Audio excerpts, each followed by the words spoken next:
dokumen-dokumen yang perlu oleh kami.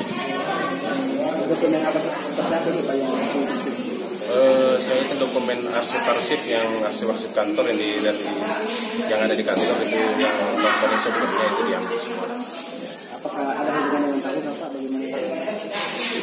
Kalau kaitannya dengan itu ya mungkin saja karena kasus ini kan penyidikan tentang masalah kasus Tahura itu ya, tentang kasus Tahura itu, jadi itulah jadi dasarnya untuk pengambilan berkas itu. Oh, itu menjadi dasar Pak. Ya?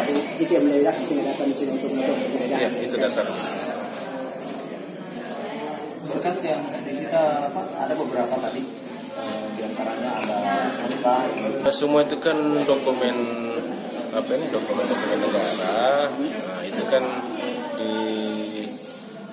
dari setiap pergantian camat itu kan otomatis arsip-arsip itu kan pasti tidak orangnya yang pergi, tapi arsipnya tetap ada.